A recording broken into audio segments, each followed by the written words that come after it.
قربانیاں پہلے بھی ہوتی تھی، ابراہیم علیہ السلام کے حیات سے پہلے بھی قربانیاں ہوئی، لیکن ابراہیم علیہ السلام کی قربانی میں کون سی ایسی جامعیت تھی اور کون سا اثر تھا اور کون سی ایسی گہرائی تھی کہ اللہ رب العالمین کو اتنی پسند آ گئی کہ اللہ رب العالمین نے رہتی دنیا تک کے لیے ان کی قربانی کو انسانیت کے لیے سنت بنایا، ایک طریقہ بنا دیا۔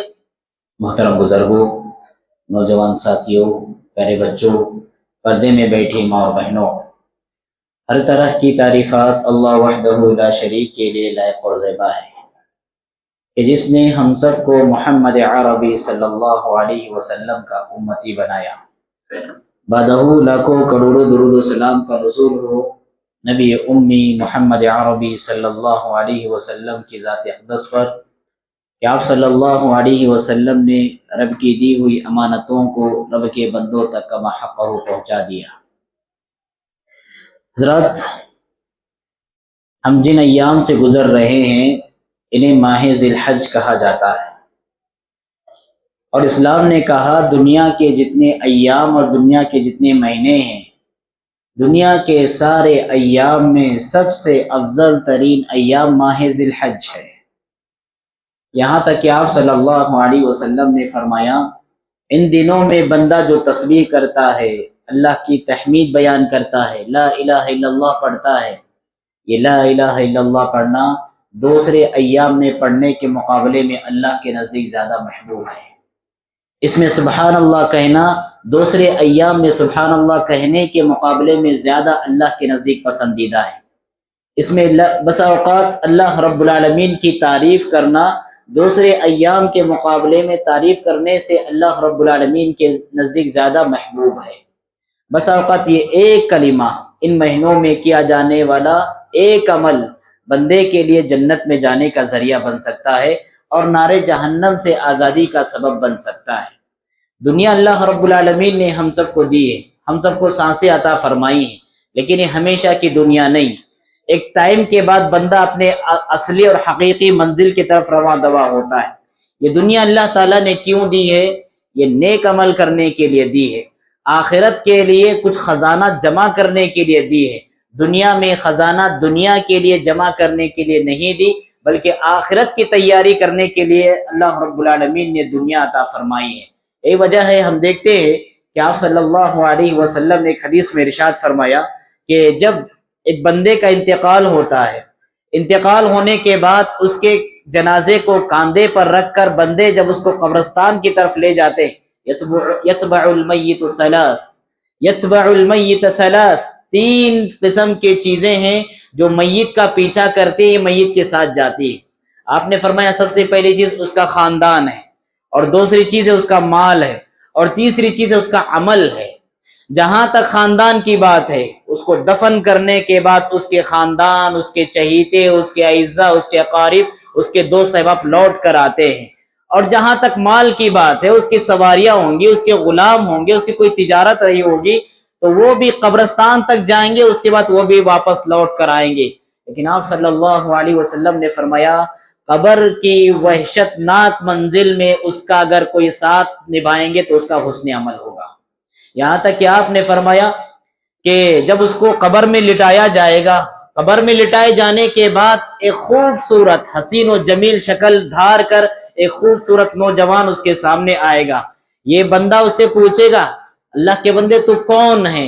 تو خوبصورت نوجوان کہے گا انا عملک الصالح، میں تیرا نیک عمل ہوں۔ آپ دیکھیں دنیا میں کیے جانے والا نیک عمل قبر کی منزل میں، جس منزل میں کہ ہمارا کوئی ساتھ نہیں نبھا رہا ہے، دولت دنیا میں رہ گئی، کرسی دنیا میں رہ گئی، عہدہ دنیا میں رہ گیا، آل اولاد دنیا میں رہ گئی، سب کچھ دنیا میں رہ گیا، بس قبر کی وحشتناک منزل میں ایک ہی چیز ہمارے ساتھ آ رہی ہے، وہ کیا ہے؟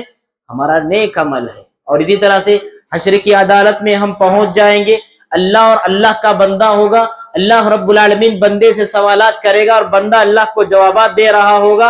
اللہ کے رسول صلی اللہ علیہ وسلم فرماتے ہیں لیس بینہ و بین اللہ ترجمان، اللہ اور بندے کی جب گفتگو ہو رہی ہے، اللہ اور بندے کے درمیان کوئی تیسرا شخص ٹرانسلیشن کرنے کے لیے، ترجمہ کرنے کے لیے نہیں ہوگا۔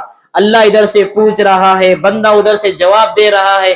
اللہ کے رسول صلی اللہ علیہ وسلم فرماتے ہیں اپنے دائیں جانب دیکھے گا فلا یرا الا ما قدم، اسے صرف عمل ہی عمل وہاں پر نظر آئے گا، جو کچھ آخرت کے لیے اس نے بھیجا تھا وہی نظر آئے گا، اور اپنے بائیں جانب دیکھے گا وہاں پر بھی اسے جو کچھ اس نے آخرت کے لیے بھیجا تھا وہی نظر آئے گا، اس کو پیچھے اس کے سامنے ہر طرف اس کو اس کا حسن عمل ہی نظر آئے گا۔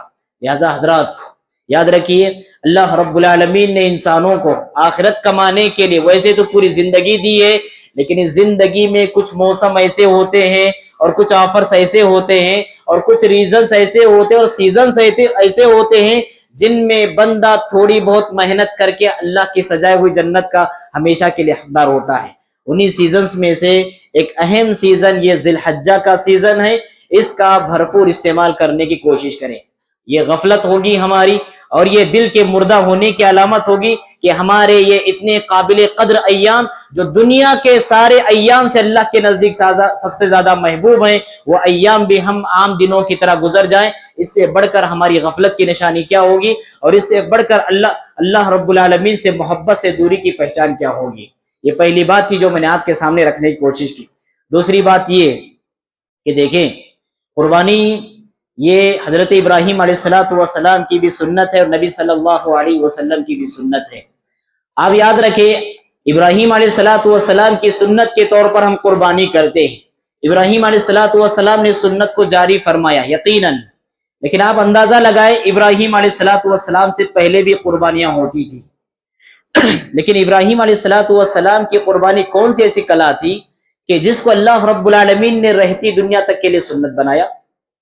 قربانیاں پہلے بھی ہوتی تھی، ابراہیم علیہ السلام کے حیات سے پہلے بھی قربانیاں ہوئی، لیکن ابراہیم علیہ السلام کی قربانی میں کون سی ایسی جامعیت تھی اور کون سا اثر تھا اور کون سی ایسی گہرائی تھی کہ اللہ رب العالمین کو اتنی پسند آ گئی کہ اللہ رب العالمین نے رہتی دنیا تک کے لیے ان کی قربانی کو انسانیت کے لیے سنت بنایا، ایک طریقہ بنا دیا۔ اصل میں اثر یہ تھا اور گہرائی یہ تھی اور معنویت یہ تھی کہ ابراہیم علیہ السلام نے اپنی پوری زندگی کو اللہ کی رضامندی کے نام کیا تھا۔ وہ من چاہیے زندگی چھوڑ کر اللہ چاہیے زندگی گزارا کرتے تھے، وہ اپنی خواہش کو قربان کر کے اللہ کی خواہش کو مقدم رکھا کرتے تھے۔ یہ کمال تھا آپ کی قربانی کا۔ اللہ رب العالمین نے قرآن مجید میں ابراہیم علیہ السلام کی حیات کا مختصر سا نقشہ کھینچا ہے۔ اللہ تعالیٰ نے فرمایا ان ابراہیم کان امتا قانتا للہ حنیفا ولم یکن من المشرکین، یقیناً ابراہیم علیہ السلام ایک امام تھے، ایک امت تھے، اور اللہ رب العالمین کی مسلسل فرما برداری کرنے والے تھے اور مشرکوں میں سے نہیں تھے۔ پہلی بات اللہ تعالیٰ نے بتلائی ابراہیم علیہ السلام امام تھے۔ کیا مطلب امام تھے؟ مطلب یہ ہے کہ آپ نے جو بھی نیکی کی، جو بھی عبادت کی اور جو بھی بندگی کی، اتنا جذبہ بندگی میں ڈوب کر آپ نے کیا اور اتنی گہرائی کے ساتھ کیا اور اتنے خلوص دل کے ساتھ کیا اور اللہ کی محبت کے جذبے سے ایسے سرشار ہو کر آپ نے کیا کہ بعد میں آنے والوں کے لیے آپ امام کی حیثیت اختیار کر گئے، کہ ساری انسانیت کے لیے آپ امامت کی حیثیت اختیار کر گئے کہ دیکھو تمہیں بندگی کرنا ہے ابراہیم کو دیکھو، تمہیں اپنی زندگی سدھارنا ہے ابراہیم کو دیکھو، ان ابراہیم کان امہ، ساری انسانیت کے امام ابراہیم علیہ السلام۔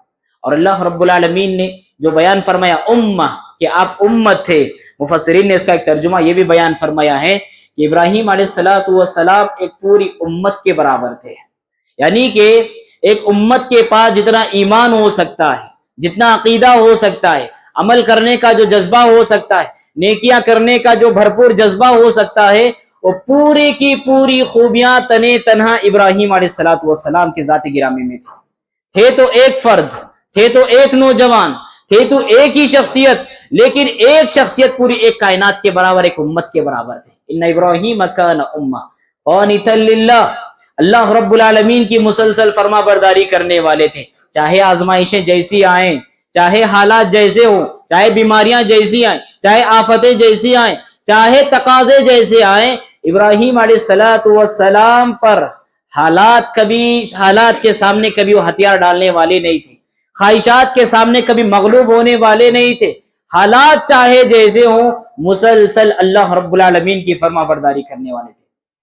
ہماری طرح نہیں کہ رمضان کا موسم آیا تو ہماری حالت ٹھیک ہو گئی اور رمضان کا موسم جیسے گزر گیا پھر ہماری حالت وہی پرانی روش. بقرعید کا موسم آیا پھر جذبہ بندگی سے ہم قربانی کی عبادت پیش کریں گے، اور جیسا ہی بقرعید کا موسم گزر جائے پھر قربانی کے جذبے ہماری زندگی میں دور دور تک نظر نہ آئے. ایسا نہیں، مقانتا للہ، مسلسل اللہ رب العالمین کی فرما برداری کرنے والے. وَلَمْ يَكُنْ مِنَ الْمُشْرِكِينَ، یہ 360 بتوں کی پجاری مشرکین وہ کہتے تھے کہ ہم ابراہیمی ہیں. اللہ نے کہا وَلَمْ يَكُنْ مِنَ الْمُشْرِكِينَ، اے 360 بتوں کی پجاریوں یاد رکھو ابراہیم علیہ السلام تمہاری طرح مشرک نہیں تھے. شَاكِرًا لِأَنْعُمِهِ، اللہ رب العالمین کی مسلسل فرما برداری کرنے کے ساتھ ساتھ اس کی نعمتوں پر شکر گزاری کرنے والے تھے. اگر پوری ابراہیم علیہ السلام کی زندگی کا خلاصہ اور نچوڑ ایک لفظ میں آپ کے سامنے رکھنا چاہوں تو ابراہیم علیہ السلام کی زندگی کا نام ہے قربانی ہی قربانی. آگ میں ڈالا جانے کے لیے جب فرمائش کی گئی اپنی جان اللہ کی خاطر قربان کرنے کے لیے تیار ہو گئے. گھر سے بے گھر کرنے کا مطالبہ کیا گیا، اللہ کی خاطر اپنے گھر کو، اپنے اعزاء اقارب کو بھی قربان کرنے کے لیے تیار ہو گئے. شہر سے باہر نکال دیا گیا، شہر سے باہر نکلنے کے لیے تیار ہو گئے. اللہ کا حکم ہوا کہ اپنے ننھے منھے اور اپنی نوجوان بیوی مکہ کی بے آب و گیا سرزمین پر چھوڑ آؤ. اپنے لخت جگر اور اپنی بیوی کو اللہ کے حکم کے لیے ان کو مکہ مکرمہ چھوڑ آئے. یہ ساری کی ساری آپ پوری زندگی دیکھ لیجئے، ابراہیم علیہ السلام کی پوری زندگی قربانی سے عبارت ہے. اس کے باوجود اللہ تعالیٰ کہتا ہے شاکرا لانعمہ. آزمائشوں میں بندہ کیا کرتا ہے؟ آزمائش ہو، امتحانات ہو، مصیبتیں ہوں، پریشانیاں ہوں، بندہ صبر کرتا ہے. لیکن اللہ رب العالمین نے کہا ابراہیم علیہ السلام یہ وہ ہستی تھی جو اپنی ساری کی ساری آزمائشوں سے آگے بڑھ کر ہمیشہ اللہ کے انعامات، اللہ کے احسانات پر ان کی نظر رہا کرتی تھی، اور ان نعمتوں کا احساس کر کے اللہ رب العالمین کی خاطر شکر گزاری کے جذبے سے آگے بڑھ کر صبر کرنے کے جذبے سے آگے بڑھ کر اللہ رب العالمین کے لیے شکر گزاری کیا کرتے تھے. شاکرا لانعمہ اجتباہ وہداہ الی صراط مستقیم. اللہ رب العالمین نے ان کا سلیکشن کیا اور سیدھے راستے کی طرف ان کی رہنمائی فرمائی. اور پھر جب اتنی قربانیاں انہوں نے پیش کی اللہ نے کیا انعام دیا؟ وَآتَيْنَاهُ فِي الدُّنْيَا حَسَنَةً. اللہ نے کہا کہ ہم نے دنیا میں انہیں انعام اکرام سے نوازا، دنیا میں حسنہ عطا فرمائے. حسنہ کیا ہے؟ آپ دیکھیں حضرت اسحاق اور حضرت اسماعیل جیسی نیک اور پاکباز اور صالح اولاد سے اللہ رب العالمین نے نوازا. یہ حسنہ ہے ان کا، جن کے ذریعے اللہ رب العالمین نے نبوت اور رسالت کا سلسلہ چلایا. یہ حسنہ ہے. آپ کی پاکیزہ بیوی اور فرما بردار بیوی آپ کے لیے حسنہ ہے. آپ کے ذکر خیر کو اللہ رب العالمین نے قیامت کی صبح تک کے لیے زندہ رکھا، آپ کے لیے حسنہ ہے. تمام امتیں آپ کا جب بھی نام لیتی ہیں احترام کے ساتھ نام لیتی ہے، جب بھی آپ کو یاد کرتی ہے احترام کے ساتھ یاد کر، چاہے مسلمان ہو، یہودی ہو، عیسائی ہو، ساری کی ساری قومیں آپ کو احترام کے ساتھ یاد کرتی ہے، آپ کے لیے حسنہ ہے. وَآتَيْنَاهُ فِي الدُّنْيَا حَسَنَةً. اور بہت ساری تعلیمات کو اللہ رب العالمین نے آپ کی اسلامی شریعت کا حصہ بنایا، یہ بھی حسنہ ہے. اللہم صلی علی محمد وعلی آل محمد کما صلیت علی ابراہیم وعلی آل ابراہیم. بہت ساری تعلیمات کو اللہ رب العالمین نے ابراہیم علیہ السلام کی امت محمدیہ کی تعلیمات کا حصہ بنایا. وَآتَيْنَاهُ فِي الدُّنْيَا حَسَنَةً وَإِنَّهُ فِي الْآخِرَةِ لَمِنَ الصَّالِحِينَ. اور آخرت کی زندگی میں تو آپ نیک لوگوں کے ساتھ ہوں گے ہی. تو یہ آیتیں ہم کو بتلاتی ہیں ابراہیم علیہ السلام کی کیا شخصیت تھی، اور ابراہیم علیہ السلام کا اللہ رب العالمین کے نزدیک کیا مقام و مرتبہ تھا، اور اللہ رب العالمین نے کیسے اثرات اور کیسے نقوش رہتی دنیا تک کے لیے ان کے حق میں چھوڑے ہیں. حضرات جیسا کہ میں نے کہا ابراہیم علیہ السلام کی قربانی ہی حقیقت میں قربانی کا اہم پیغام ہے. آپ بہت ساری قربانیاں چھوڑ دیجئے، بس صرف ابراہیم علیہ السلام کی ایک قربانی پر نظر ڈالے جو قربانی کا حقیقی پیغام ہے. وہ کیا ہے؟ اللہ رب العالمین نے آپ کو خواب میں دکھایا انی ارا فی المنام انی اذبحک فانظر ماذا تری. آپ نے خواب میں دیکھا کہ میں اپنے بچے، اپنے لاڈلے کو اپنے ہاتھوں سے ذبح کر رہا ہوں.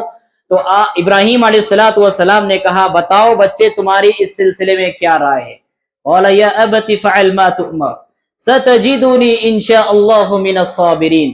ابو جان جو اللہ کی طرف سے آپ کو حکم ہوا ہے آپ کر گزریے, آپ مجھے انشاءاللہ صبر کرنے والوں میں پائیں گے. آپ کیا سمجھتے ہیں؟ یہ صرف ایک قربانی نہیں ہے, ایک قربانی کے اندر حقیقت میں 10 قربانیاں اللہ رب العالمین نے رکھی, بلکہ 10 سے بھی زائد قربانیاں.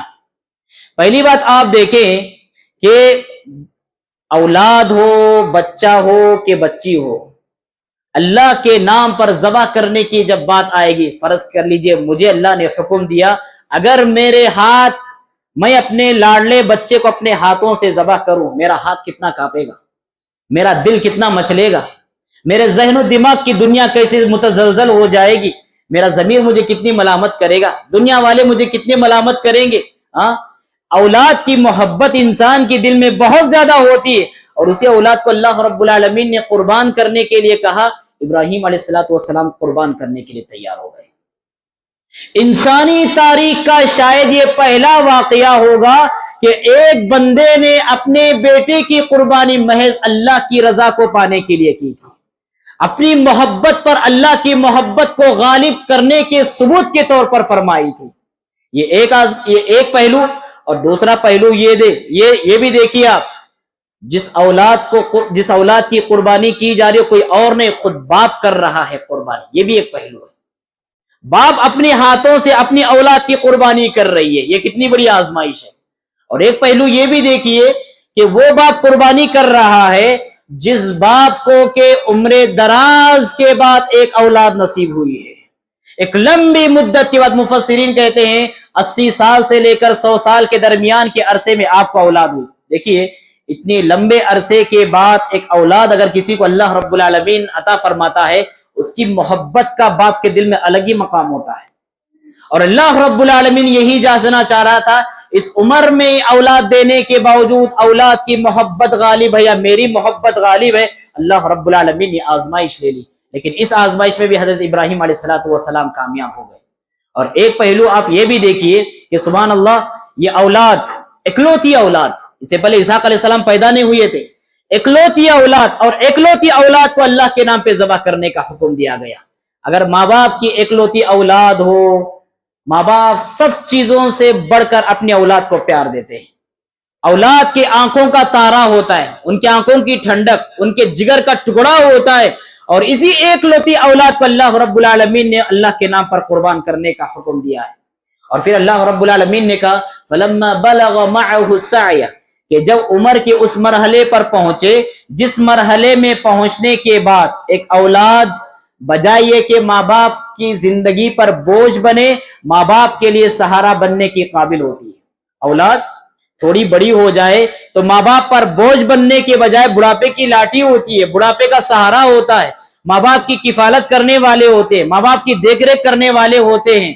اور اس مرحلے میں پہنچنے کے بعد اولاد کی محبت زیادہ ہوتی ہے, اولاد کی فکر زیادہ ہوتی ہے, اور اولاد کو لے کر انسان کی امیدیں آرزویں زیادہ ہوتی ہیں کہ چلو اب ہمارے بیٹھنے اور آرام کرنے کے دن شروع ہو گئے, اب اولاد کیا کرے گی, ہمارے لیے کمائے گی دھمائے گی, اب ہمارا لائف اسٹائل آرام سے گزرے گا.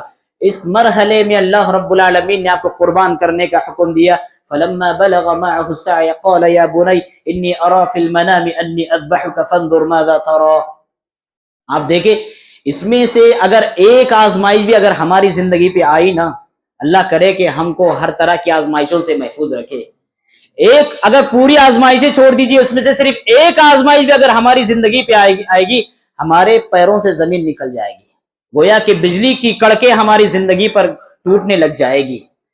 ابراہیم علیہ السلام کی یہ قربانیاں, ان کی زندگی کی آزمائشیں ہماری زندگی میں ہمیں یہ پیغام دیتی ہیں کہ دنیا والوں یاد رکھو, وہی انسان دنیا میں بھی سرخرو ہوگا اور آخرت میں بھی سرخرو ہوگا جو اللہ کی خاطر قربانیاں دینے کا ہنر جانتا ہو. کبھی خواہشات کی قربانی, کبھی ارمانوں کی قربانی, کبھی گناہوں کی قربانی, کبھی اولاد کی قربانی, کبھی محبت کی قربانی, کبھی چاہت کی قربانی. بہت ساری محبتوں کی قربانیاں جب بندہ اللہ کے لیے دے گا نا, دنیا میں بھی سرخرو ہوگا اور اللہ رب العالمین کے پاس آخرت میں بھی سرخرو ہوگا. ابراہیم علیہ السلام کی یہ حیات ہم سب کو پیغام دیتی ہے, دنیا میں چاہے جیسی آزمائشیں آ جائیں, ایک مومن کے قدم میں بھی کبھی بھی لغزش نہیں آنا چاہیے. الف لام میم